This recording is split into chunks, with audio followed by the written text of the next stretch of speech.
Welcome back to the TRF1 podcast or the Rest is F1 podcast. We're three mates waffle on about F1. Today, joined by Shaq, Ham, and myself, ABD. Today is a special episode to talk about one of the best overtakers in F1 history and one of the funniest and coolest characters on the grid, Sir Daniel Ricciardo. As we all know, that was his last race. Um, what was the last race? Was it Singapore? Singapore. Singapore, yeah. Yep, Singapore was Yeah. the last race. It was a weird one. Like there was no news from Red Bull, who was managing him about his departure. So it was a bit weird. So we're gonna talk all about him. He's been here for the last like decade in F1. So we're all going to miss him because he was a great character around the grid. So yeah, let's dive in. Shaq and Ham. Let's talk about Ricardo.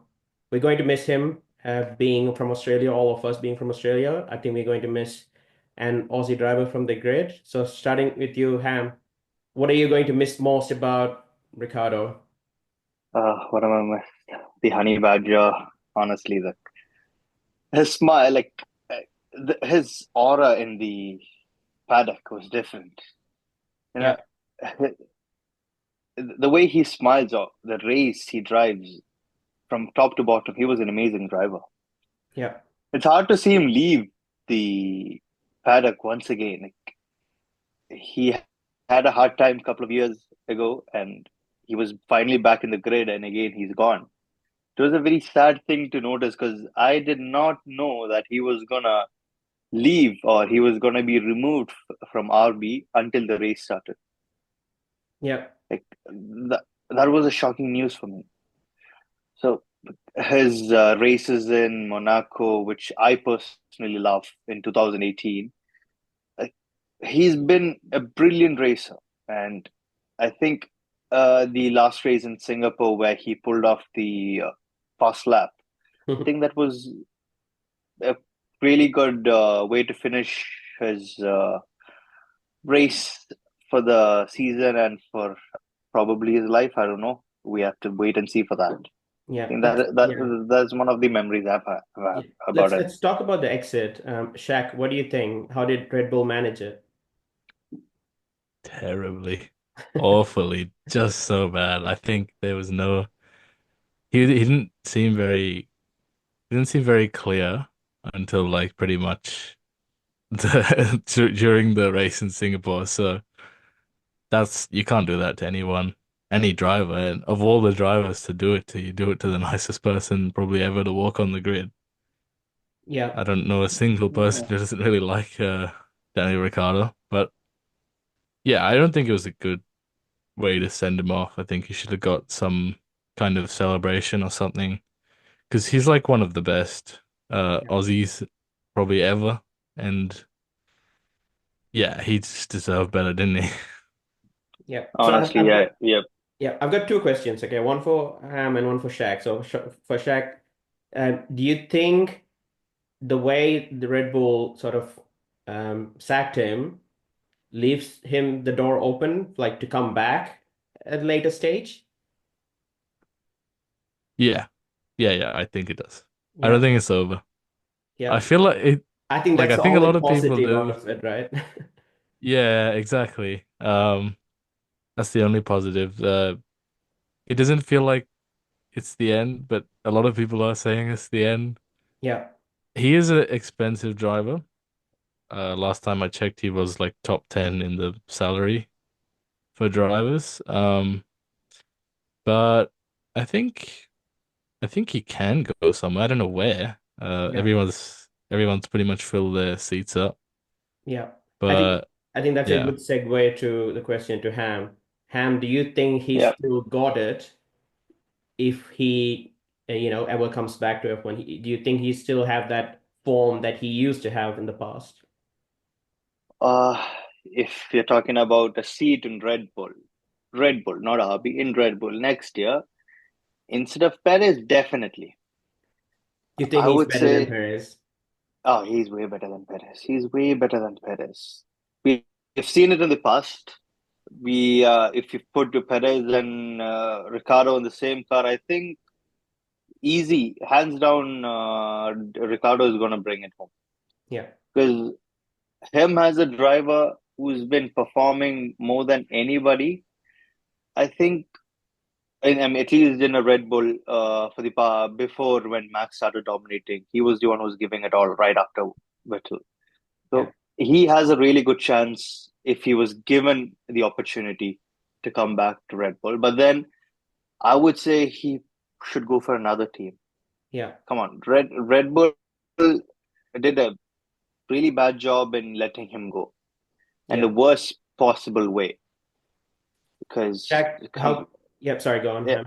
and it was the worst possible way you can let go for a driver, and very bad. And there are speculations where the people are saying that Perez might leave, just like how Ricardo did. But that since the backlashes they've received on how pathetically they've pulled out Ricardo, they're going to do something else for Perez.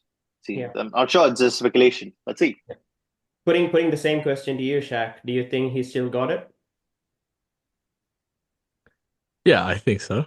I don't think it's as good. I don't think it's as good as maybe like Prime Ricardo, like 2018 or anything, but I think he still got the skill. Like if you, I think you can look at it like you've got people like Perez, Stroll, Sargent's gone now. People like that, they get a chance. They get more than 1 year to prove himself, whatever, even much longer than that. And Ricardo's out just like that. I think it's pretty harsh.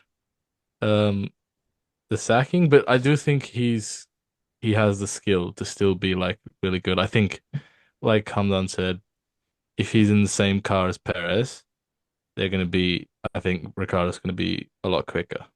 Yeah, cool. Yeah, I think I agree with you both as well.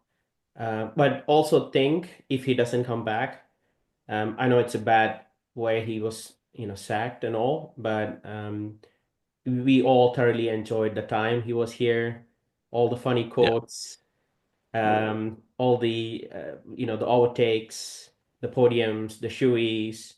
I think we've got some great memories when we look back at Ricardo. So I think I just want to touch a little bit on sort of the rise and the fall of Ricardo. So I want probably put the Red Bull when he started at Red Bull. Maybe I'll Yeah. put that to Shaq. You like what was your one of the favorite memories when he was at Red Bull, as one of the main drivers there? um, I would probably say the 2014 season, the first season at Red Bull. I think for Ricardo, Yeah, that was when Mercedes started to be the dominant team. yeah, And they were like completely ahead of everyone. And Ricardo was just all over Seb, all over Vettel. Vettel couldn't keep up. And I was like, yeah, that's a future champion right there. Obviously, looking now at the present, he never got to do that they because still of talk about leaving. that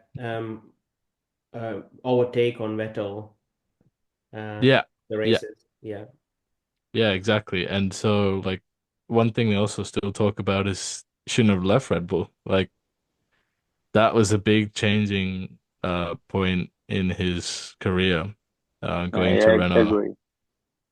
So I don't think he should have left. I think he should still be at Red Bull right now. The path to go back to the junior team should have never happened. But yeah, yeah, like things happen, so that's his yeah, choice, of course.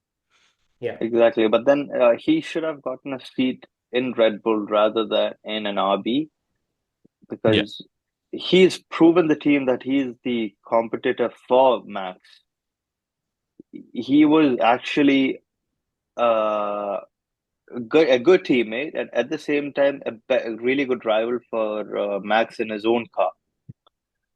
yeah, So very, him very, leaving very, yeah. They were very close in race and e- qualifying. ex- exactly, and even though it was his decision to leave Red Bull and go for Renault, and later on he was in McLaren, then he was finally back after a gap.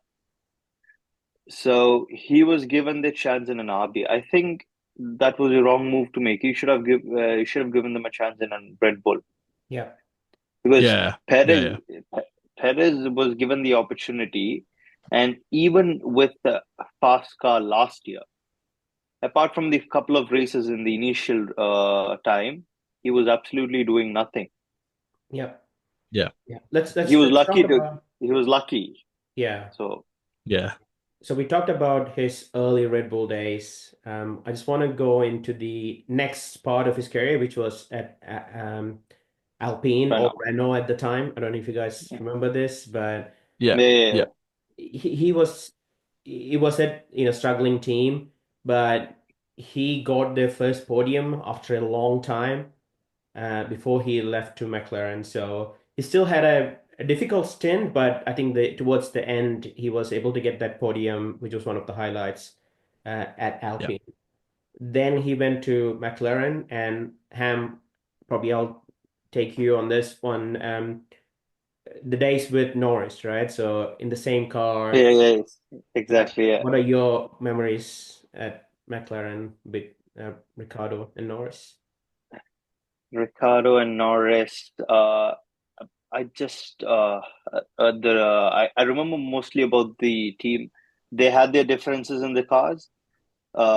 Sometimes you can see Norris ahead, but sometimes you can see Ricardo. But then the car during the Wasn't the 2021 best. season Yeah. wasn't the best. Yeah, they Yeah. were struggling. They Yeah. were struggling. It's not like the year this year where they are actually very dominant. So they had their downfalls and ups in the races, and the 2021 win in McLaren as well for Monza. Yeah. Yeah. So that was also one of the highlights there. Yeah. And I almost feel like joining McLaren was the start of the downfall. Like he was Yeah, yeah, it was. yeah, beaten yeah, almost exactly. most of the reason he was beaten by Norris. And then, you know, McLaren And they sacked prefer, him. yeah, Yeah. yeah, they prefer a rookie driver over a seasoned one.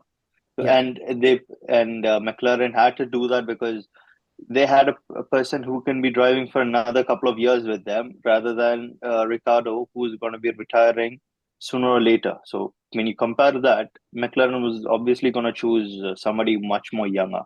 Yeah.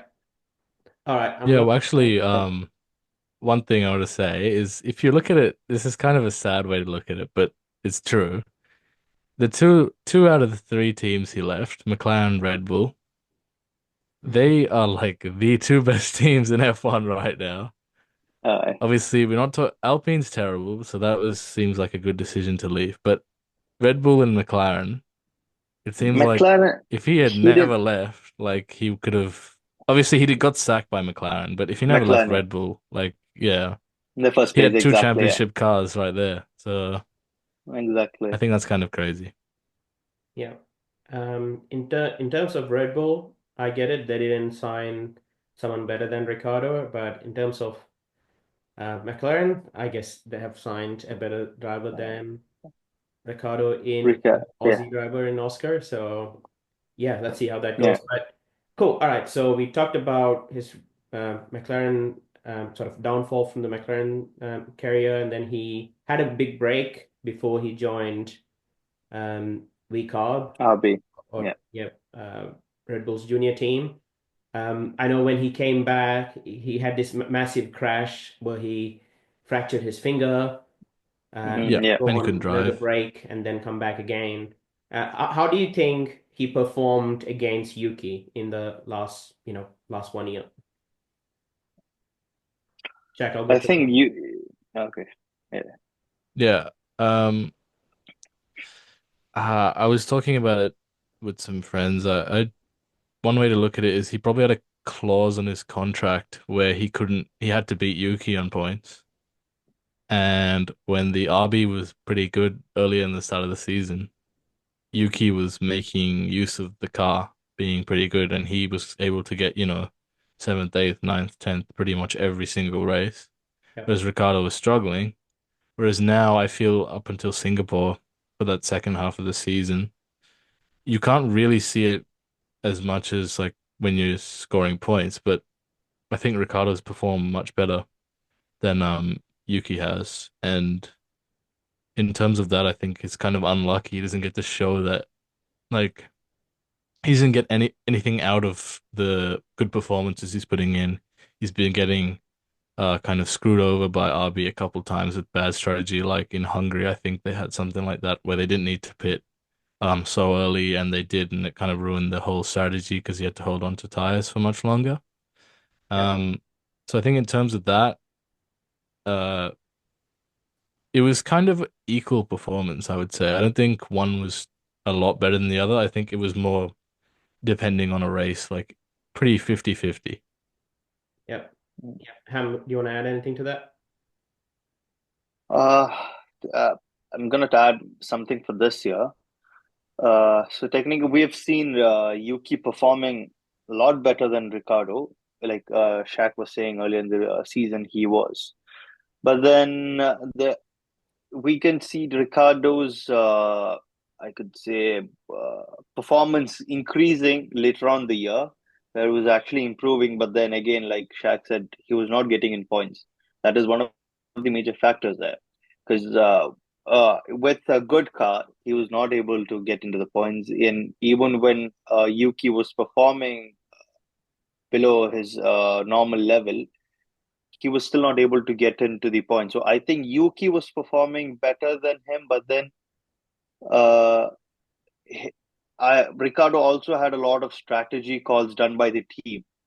I think if none of those were an issue, I think he would have had more points than Yuki this year if the strategies were called perfectly for him. Because they were actually putting two different strategies for him and Yuki, and his strategy has always been on the bad luck Yeah. side of that. So Yeah. Yeah. Cool. And I also think like I remember during the summer break there was news about a shootout between Lawson, Ricardo, and Perez in one of the all Red Bull cars in Monza, like during the summer break. We don't know what happened there. Maybe someone from Red Bull will write a book about it in the yeah, future, and we That would be will all nice. we'll all know to get to know what happened there. But yeah, sort of nothing happened after that. Like the hopes of Ricardo coming back to Red Bull sort of faded away. So yeah, it was a sad ending to a great story. Which take me to the next thing that I want to talk about, and I think we sort of touched on it as well. I want to talk about our favorite memories, right? So a lot of great memories from Ricardo, but let's pick your favorite memories. Shaq, starting with you. What was your favorite memory from Ricardo? So like Ham touched on it before briefly. I think the Monza win in 2021 for McLaren, that Yeah, was like a great statement from Ricardo. I think even after that race, he had quite a good streak until the end of the season.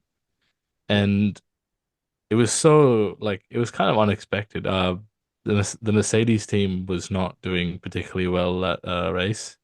Max also had the crash with Lewis in that race as well, and he just took advantage of that, taking the lead in the start of the race into turn one. And obviously, there's like the kind of what Norris says, I guess, is he claims he could have passed him. I don't think that's quite as true as he would be saying. I think Ricardo would have been holding out a bit just to get the team over the line for a 1-2. But like I said, I mean, that was just a great race and a great performance from Ricardo. Yeah.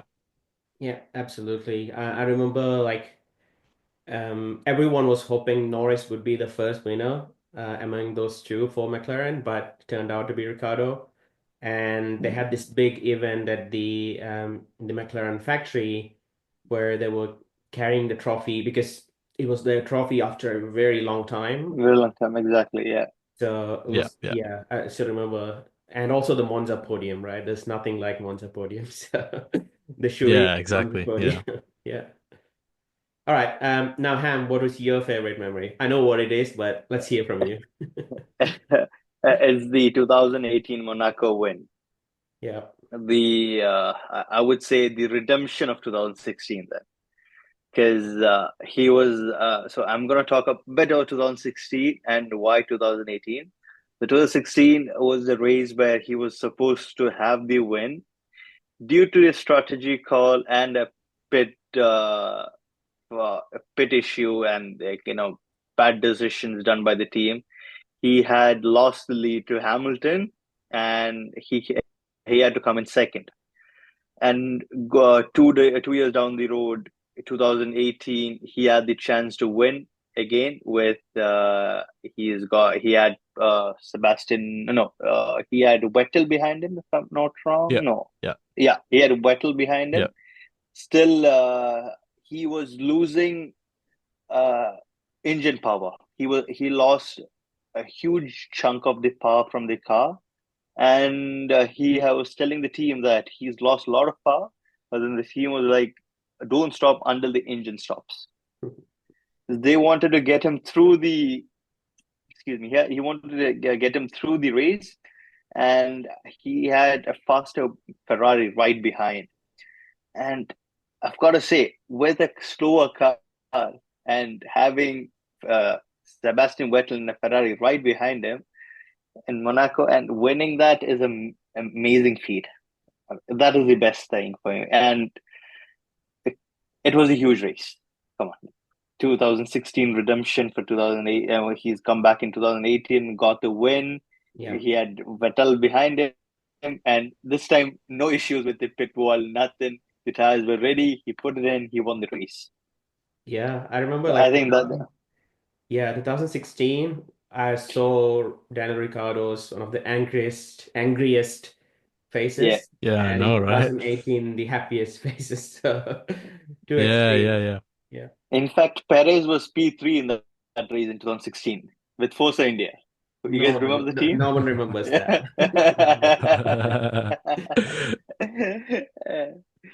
Yeah. Cool. I think Shaq, that is the one. That's yeah, the one for me. awesome. Shaq, do you remember anything about that race, 2018? I The mean, Chewy? I was a bit young, a bit young for that one. No, I think I do remember watching highlights on it and stuff, but Yeah. I didn't really watch the race because, yeah, I wasn't too interested in Formula One back then. But yeah, Yeah, yeah. And for me, it was his first win in Canada 2014. Beating Hamilton, Rosberg, Vettel. There were a few like pit strategies that came into play, but seeing him win, a great character on the on the grid, and also hearing the Aussie national anthem after a long time, that was amazing. So yeah, that was my favorite memory, sort of launching Daniel Ricciardo into the F1 world, and everyone saying he's a future world champion. Unfortunately, after 10 years in 2024, it hasn't happened yet. We don't know Yeah. he's going to come back. So yeah, let's see how that goes. Um, One final thing, right? I think Shaq, you'll be good at this. What was your okay, favorite quote from Daniel Ricciardo? There's a lot of it. What was your favorite one? okay. So obviously there's the famous one from Singapore in 2019, I think, Yeah, what was where that? he's talking to the reporter and she's asking I don't know, she's asking something about the race and he's like, I'm an athlete, athlete sweat, kick, rah, rah, rah. Can't forget that. You can't forget that, right? Obviously that one was him having some fun. Yeah, But another one I think that sums up him as a person is that he said, I will always find a way to find a positive in things, yeah, right? So that's where, something bad happens and he's still smiling. Other Oh people yeah. who have to deal with very bad incidents or whatever, they don't tend to smile. Ricardo finds a way to do that. So I think that's a really good quote from him, and that kind of just sums up who he is really as a character. Yeah, absolutely. even though even through his hard times, he just smiles through. Yeah. Like that's a Exactly. that's a major thing about him. My Yeah, favorite yeah, quote, exactly. my favorite quote from Daniel Ricciardo wasn't a quote. It was three letters. It was BDE. I don't know if you if you guys know the expanded BD. form of BDE. It's a bit explicit, so I won't tell it here. Everyone who is watching, Google it. And see what BDE meant for Daniel Ricciardo. There Okay. you go, guys. That's I'm Okay. very that's curious now. you should Google it as well. Awesome. I think we had a great talk about Daniel Ricciardo. Great chat Yeah. about what he did in F1. Great character. We are all going to miss him. We'll see if he comes back or not. But yeah, thanks for watching. Hope you enjoyed the episode. Bye for now. Bye. Bye. Bye. Bye bye.